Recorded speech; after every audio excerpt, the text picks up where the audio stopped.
What I'm about to tell you will undoubtedly transform your faith with God and allow you to feel more rooted, more confident in your faith than ever before.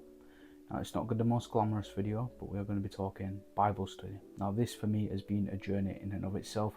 And I would like to think that as I'm going on my own journey and I'm transforming, that in 6 months' time, a week's time, whenever it is, I could probably be redoing this video as I'm going to be learning and evolving myself.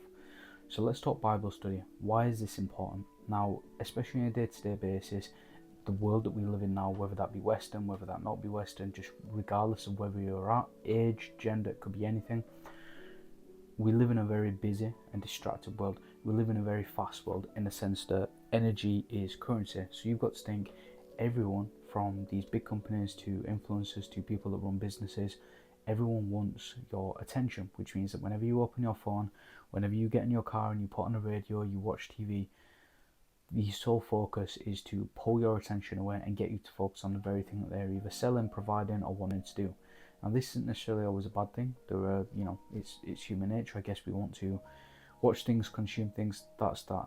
But when you are trying to become a rooted, faithful Christian, whether you are trying to grow on your journey, much like I am, these things can very, very quickly become a distraction, and then they can pull you off path, and then you'll get into this cycle where you feel further and further away from God, but then you're sort of in this feeling of despair, wondering how you can get back on track. On a more fundamental level, we know that everything moves, it vibrates. We on a, not necessarily to go down the science route, but on a particle level, everything moves and it works off of oscillations, and that includes your behavior too. So we are always moving. Your thoughts, energy, emotion. You've essentially got to look at yourself as energy, as frequency. And if you're watching things that are going to pull you off track, your frequency is going to change. So how you think, how you act, how you feel, all of that is going to change. And if you begin to dedicate yourself to these things, they're then going to control how you feel. Think about reality TV shows. Think about the gossip around your friends. Think about your hometown and the frequency of your hometown. All of these things have the ability to control and determine how you think, feel, and act. So if that doesn't align with your purpose, with how you want to feel, and essentially be rooted in your faith as a Christian, it's time to start actually looking at those and think, how can you actually change it? So look, going back to Bible study, I've got a different, sort of a little bit of a different outlook, right? In the sense of how I do it. I don't just pick up and read the Bible as a storybook. There's loads of different ways that I will interpret the Bible and embed it into my life. Because if the world is so fast and if the world is always moving, you've got to find a way to not necessarily fight the current, but learn to flow with it. You've basically got to realign yourself. One of those things easily, before we even get into what the Bible is and how we can study it, would be a dopamine reset, right? If you're watching this and you're struggling with your faith, chances are if you were to read it for 10 minutes, you would struggle. You struggle to watch a TV show for 20-30 minutes because you're always constantly scrolling. Your attention is pulled, it's diverted, it's split into all these different avenues where you will start to do something and then a thought will come into your mind. You've got to reply to an email, you've got to check your phone, you've got to reply to someone, then you'll do that and then you'll forget what your original task was. So already we need to approach this in a way, how can we get your attention back on track? Dopamine detox is going to be fantastic for that. There's apps, there's so much stuff that you can do. There's tutorials that I can do where I can teach you how to put your phone on grayscale mode. There's loads of different stuff that you can do to control your environment. There's a book sat behind me, you won't really be able to see it in frame. It's called Atomic Habits. One of the easiest things, and this actually does relate to the very first video that I made, which is how to fall as a Christian.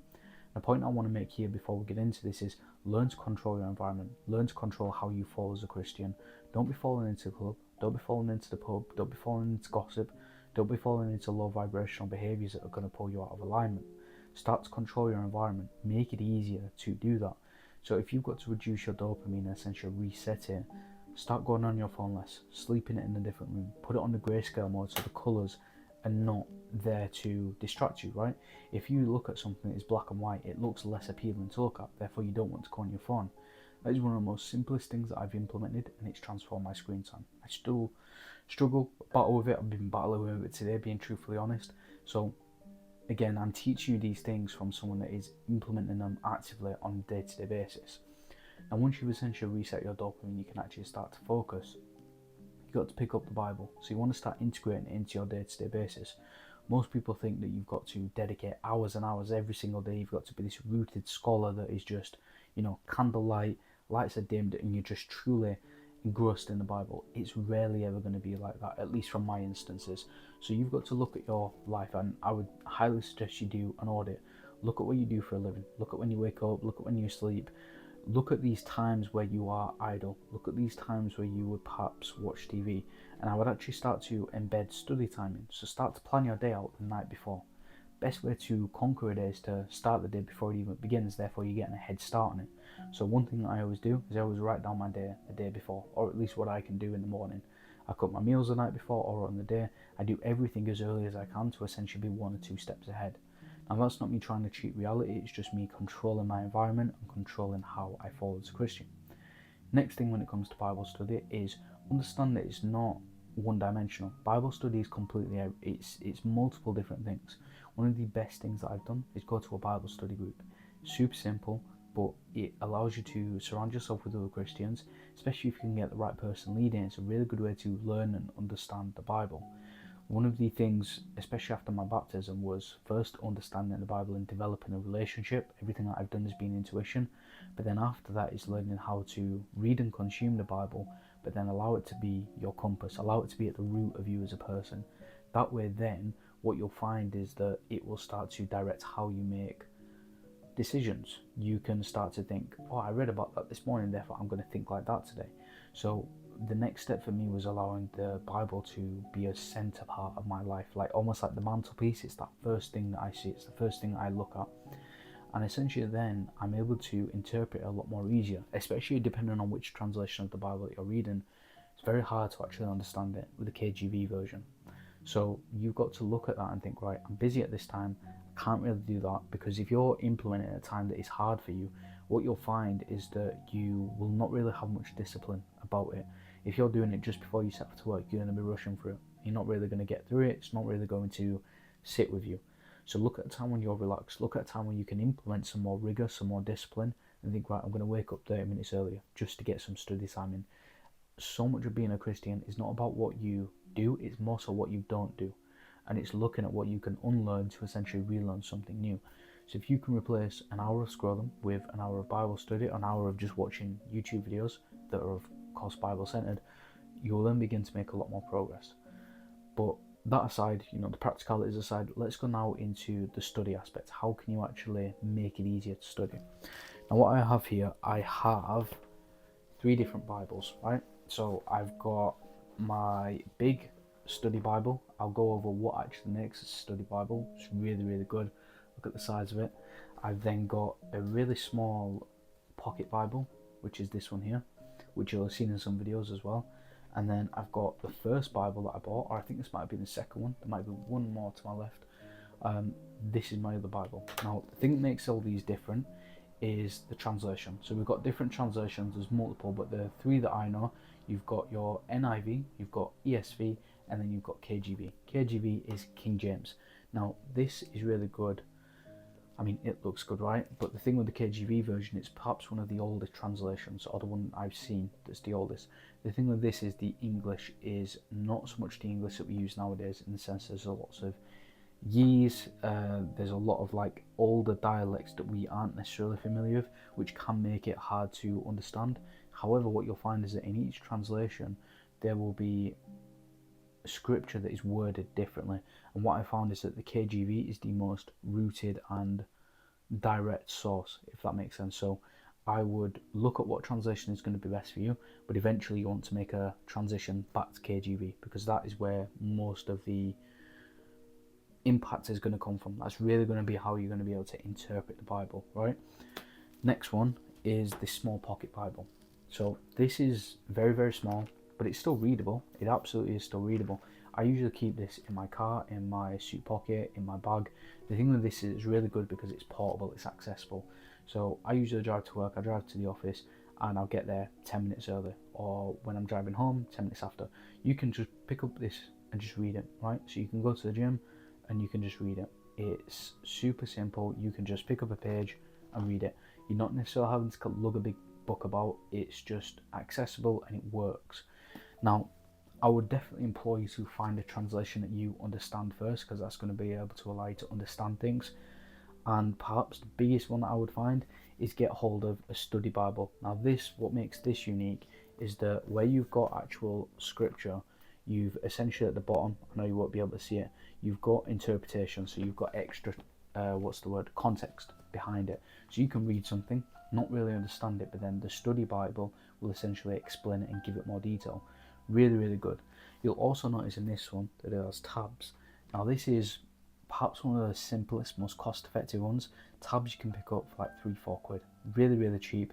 And essentially what you do is every time you read something you like, something that you feel is beneficial, mark it with a tab.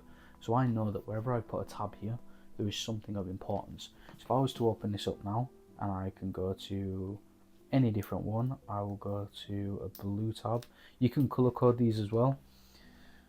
So it says here, we're in Ecclesiastes, and it says, fear God and keep his commandments, for this is the whole duty of man. Super simple, right? But that right there gives us a purpose, that gives us meaning. How many people are jetting off to Thailand wondering what their purpose is, finding themselves? This one right here just says, find and keep his commandments. That is the duty of man. That is the whole duty of man. So you've already got, it gives you answers about your life. If you're ever feeling lost, wondering where the next steps is, you can read this and instantly know what your purpose is. So it's super effective. So this study Bible, a little bit pricey. You can get cheaper study Bibles. I think I only paid like maybe 40 quid for this, but it's been absolutely worth it. It looks really good. This will go down to my kids' kids. It will stay in my family forever, right? This also has like images in as well, so you can really start to get a visual concept of what was going on at that particular time, because certain books in the Bible have different meanings. Some are there for history, some are there for teaching, some are there for the life of Jesus, some are there for documentation. There's a whole host of different books, gospels, letters, acts. There's so much going on in there. In terms of how do you, where do you actually start, right? In the KJV version, there's over 700,000 words. In terms of where you actually start, I don't actually have an answer to that. I would honestly just recommend intuition. Pick up a page, see where you read it. Use social media. Social media, you'll get loads of pages. It can get a bad rap for what's on it, and I absolutely agree. But if you can curate what you're following, who you're following, and what you're consuming, you can actually turn it into a very good thing. So I would actually implore you to sometimes consume the right content. You can find like scriptures of the day. In fact, I built an app that will basically do Bible study with you and for you. So it's really good because it can pop out scripture of the day for you. It can teach you the story. It's not ready yet. I'm still working on it, but there's resources out there that will help you do the Bible study.